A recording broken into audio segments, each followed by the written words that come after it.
Right, so we've got two trailers to talk about. Actually, we've got a lot to talk about. There's been a lot of Marvel, DC superhero movie news that's happened over the last like week and a bit that I haven't been able to talk about because of a mixture of being ill, Black Adam video, and just streams being like a big focus that I've been doing recently. But yeah, I've got a lot to talk about today. I want to talk about the less exciting stuff, or the stuff that we already knew. First off, Guardians of the Galaxy Holiday Special trailer dropped, and that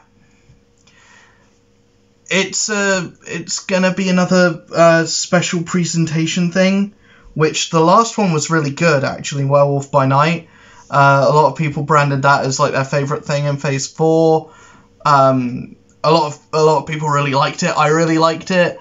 I was surprised by how much I liked it, because it was this really niche thing that doesn't really tick any of the boxes that I usually look for, but then it was a lot of fun, and Man-Thing is a treasure. So what am I looking forward to the Guardians of the Galaxy Holiday Special? Yeah, I like the Guardians. I think they're at their best when they're having fun, and this seems basically like the Christmas episode of a sitcom. It's not going to be super. It's not going to be a movie. It's not Guardians of the Galaxy 3, because Guardians of the Galaxy 3 is something completely different. Do I think this is going to be more MCU style than Werewolf by Night was? I don't think Werewolf by Night wasn't MCU style. It was basically just a Marvel movie with that was in black and white. This, I don't think, will have as much fanfare or as much. No one's going to claim that this is going to be the best thing ever. Some people might, but I think this is just a bit of fun. Getting Kevin Bacon in there to play himself. It's a nice nod to the first movie, and also just hilarious seeing Mantis and Drax jumping over these bushes to chasing down Kevin Bacon. Hilarious, really funny, and I'm looking forward to seeing how much of a role he has in the movie as a whole. And yeah, I'm really looking forward to that. Actually, it seems like it's going to be a lot of fun. Ant-Man and the Wasp got a trailer. Looks good. It looks like it's probably going to be the best Ant-Man movie, because they're doing a lot with it, and I don't know if it's too much.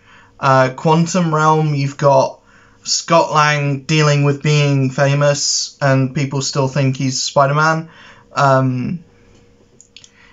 Yeah, feels weird having a 40-year-old man or a 50-year-old man walking out of an ice cream shop and being called Spider-Man, who in this universe is under 20. It feels weird. I think that the comparison is just they're both funny superheroes that are bug themed. The comparisons end there. Yeah, that's a bit weird. But I think it looks like this is going to be the best Ant-Man movie, because the first one was good. It was alright. The second one has the same problem for me as Guardians 2, where I thought that it tried to cram too much into it and didn't really do much with any of it. It'll be interesting to see if Ghost is in this, because Ghost is in the Thunderbolts, and maybe that's why she's not going to be in this one. I I'm excited because we're getting Kang. We're going to finally see Jonathan Majors as the villain and see how good he is and how well his characterization stacks up with something like Thanos, because that's what he's going to be. He's going to be the next big bad for the next like few years of the MCU. So he's got to be engaging. He's got to be intriguing. For how long the multiverse saga is going to last, I think he's going to be more of a Loki than a.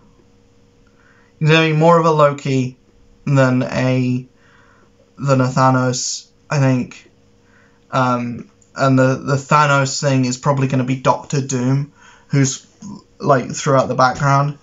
I think Kang's going to be beaten or defeated at the end of Kang Dynasty, and then Secret Wars is going to be all about Doom, because it's got to be. It's Secret Wars. Come on. Or the Beyonder. Might be a mix of the two. Might be Doom being the main villain, but Beyonder's like puppeteering everything from the shadows. That would be cool. I'm interested to see who they get as the Beyonder. That's interesting. I don't think many people care about the Beyonder. I think a lot of people are like, who the fuck is that? But yeah, it's interesting how Ant-Man is the one that's going to be introducing, like, properly introducing Kang. Because he was in Loki, he was in the final episode of Loki, and he was alright in that. I like Jonathan Majors as this kind of just, like, dude behind a desk who's just like, hey, I'm kind of a bad guy, but this other version of me is even worse. And is Loki going to be in Quantumania? The questions are endless, and really, how much of this movie is going to be Ant-Man 3 and going to be closing off his story, and going to be him dealing with losing 5 years of his daughter's life, and going from his daughter who was recast, by the way, weird choice. I don't know why you recast someone who was in, like, 5 minutes of a 3-hour-long movie, but they did.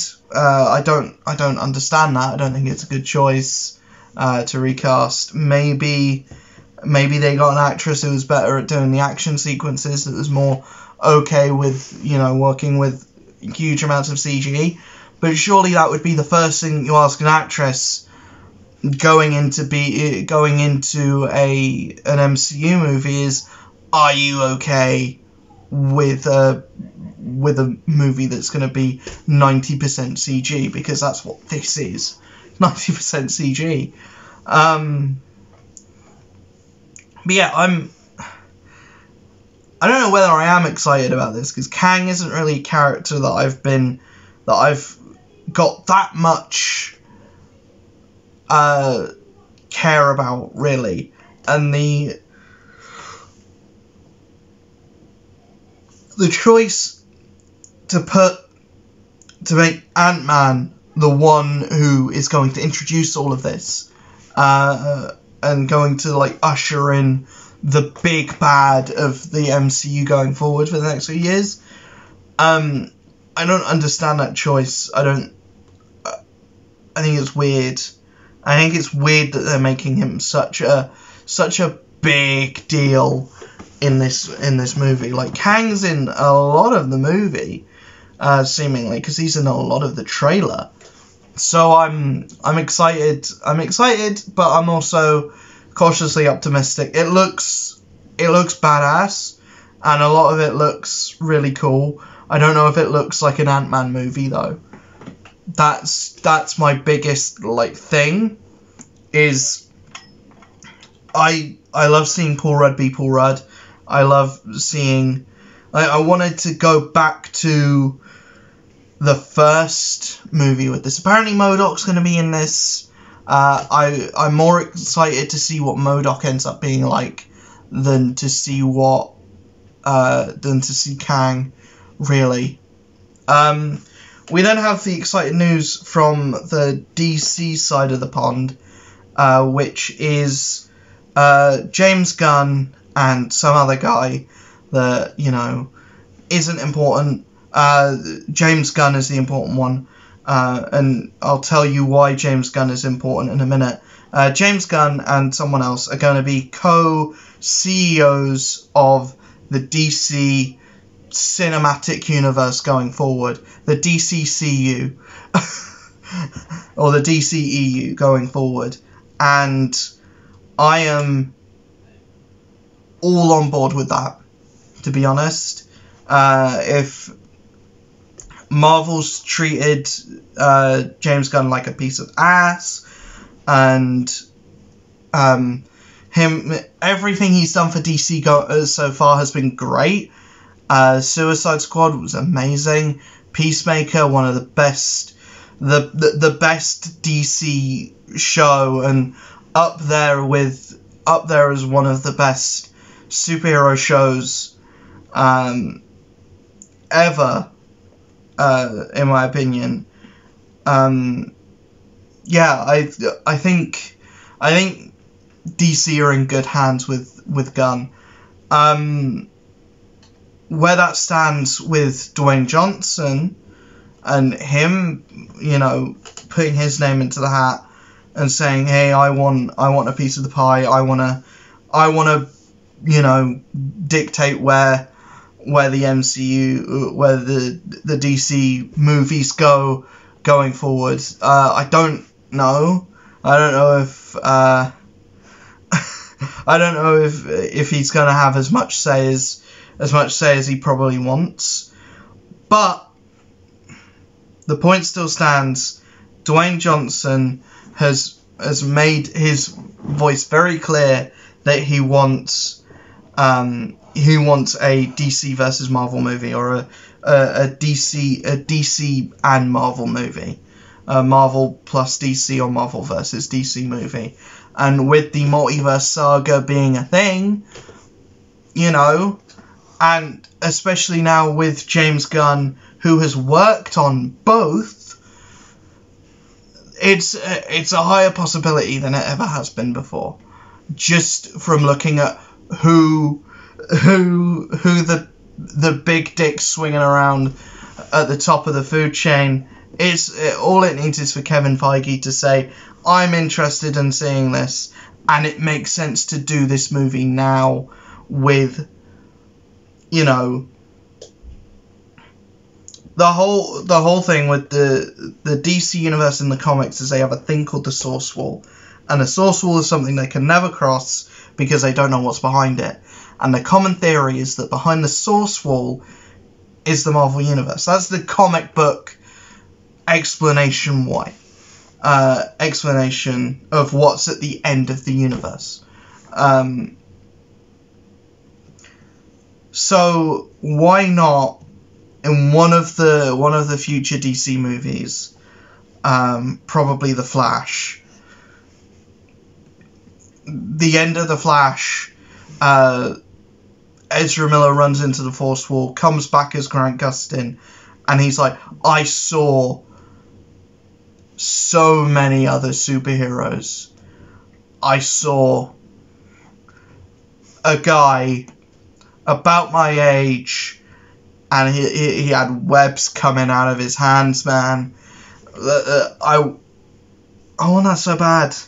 I want that so bad. Why do we live in a world where that is only like rumor and speculation? It's like, that movie would make bank.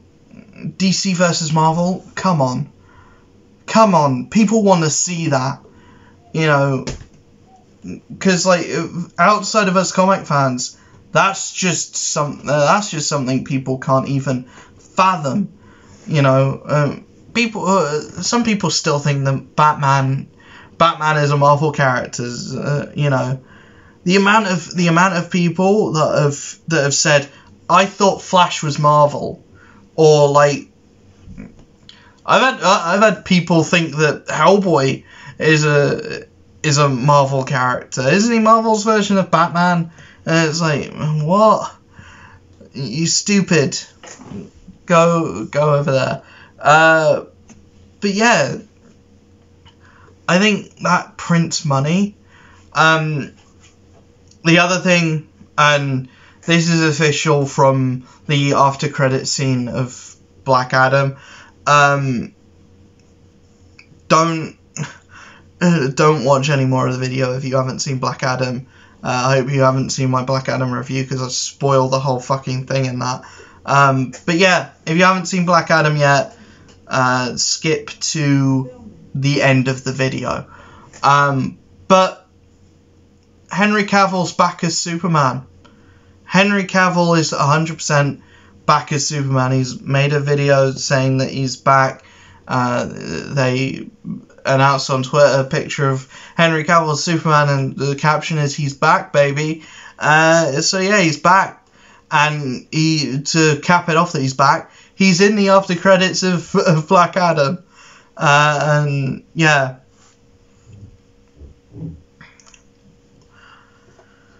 I love Henry Cavill as Superman. I love the image of Henry Cavill as Superman. It's just watching any movie with Henry Cavill as Superman in, outside of maybe Joss Whedon's Justice League. I don't like that movie, but that interpretation of Superman, like Henry Cavill as Superman in that movie, is probably the closest thing to the Superman that I want in a movie, outside of Christopher Reeve. And, you know, the perfect Superman for me is probably what Tyler Hoechlin is doing in the Superman and Lois show. That's perfect for me, personally. I love everything about that characterization of Superman. That's exactly what a movie Superman should be. But yeah, if Henry Cavill is coming back, don't let Zack Snyder anywhere near it. Soft reboot if you have to. Let the past die. Kill it if you have to. But yeah, I fucking hate myself for quoting The Last Jedi. But yeah, I hope that we just get a Superman movie called Superman, and just let Henry Cavill be Superman, because he's got the chops for it. He can do his super serious stuff in The Witcher, and, you know, be Clark Kent. Allow him to be Clark Kent. You know, that's the biggest thing. That's the biggest attraction from DC for me, is that the characters don't feel like characters. You know, the heroes don't feel human because they're not given enough time to be human. You know, it's 90% superhero stuff. There's no like downtime to support it. Or there's no like time where, you know, where Aquaman is just allowed to be Arthur Curry. There's no time when Batman is allowed to be Bruce Wayne, apart from maybe the Dark Knight trilogy, where Batman is allowed to be Bruce Wayne. And that is different, because the whole character behind Batman is that that Bruce Wayne is the mask and Batman is the real persona, is when Bruce Wayne is allowing himself to truly be himself.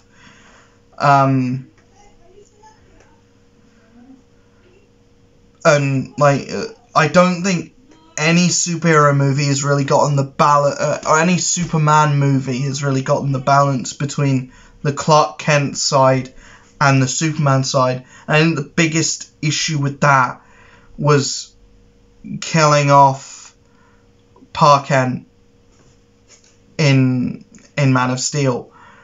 Like, having that be a part of the whole thing that grounds Superman in the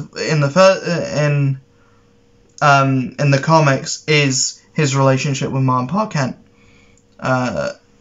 and taking away one half of that, and you know, Martha Kent has nothing really to do with those movies. She doesn't do anything. She doesn't fill a Aunt May role where she's as much of a part of the movie as like Lois Lane is, and that's what you really need.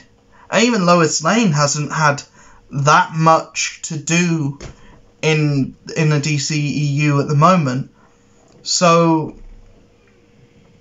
yeah, I think you definitely need to give those characters and have like a scene where they're all having dinner, or have a scene where Lois and Clark are getting married, or have a scene where Clark proposes, or you know, have like scenes where Superman's allowed to be Clark Kent, or you know, or like have a through line of Lois Lane reporting on something, and then that something ends up being like Metallo, and Metallo's the big bad of the movie, and then you know, Superman has to fight Metallo. I think that would be a whole lot more interesting than just, oh, Lois Lane is doing this thing over here, and no one cares about her. She can go away for the rest of the movie. I just don't think.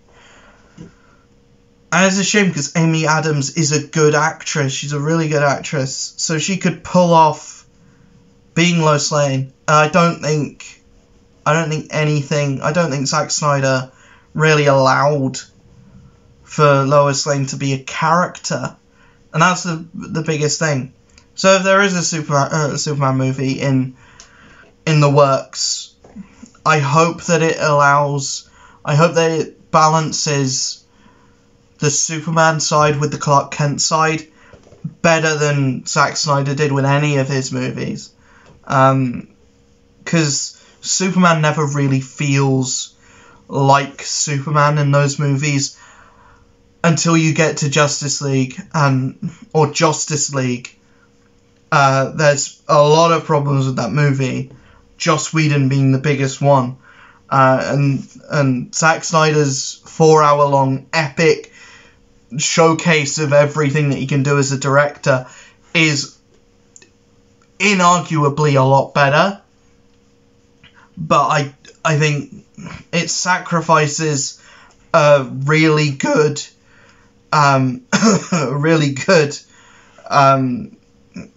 characterization of Superman for being a 4-hour-long showcase of here's what I would have done if I was given the movie. But yeah, that's all of the news that happened this month. Holiday special trailer, Ant-Man 3 trailer.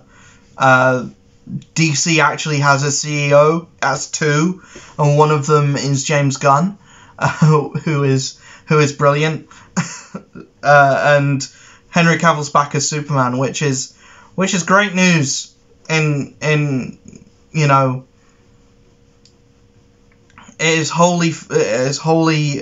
can only be good news, because Henry Cavill was done dirty, because he's a good actor and he can really pull off Superman.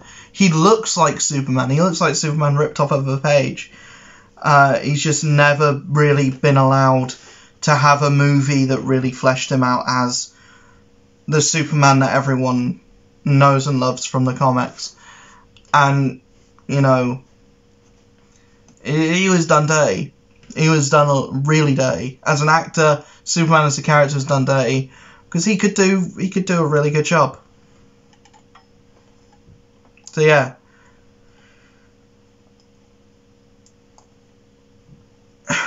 I'll see you guys in the next one. Hopefully you enjoyed this video. If you did, leave it a like, leave a comment, hit the subscribe button if you're not subscribed already. I'll see you guys in the next video. Peace.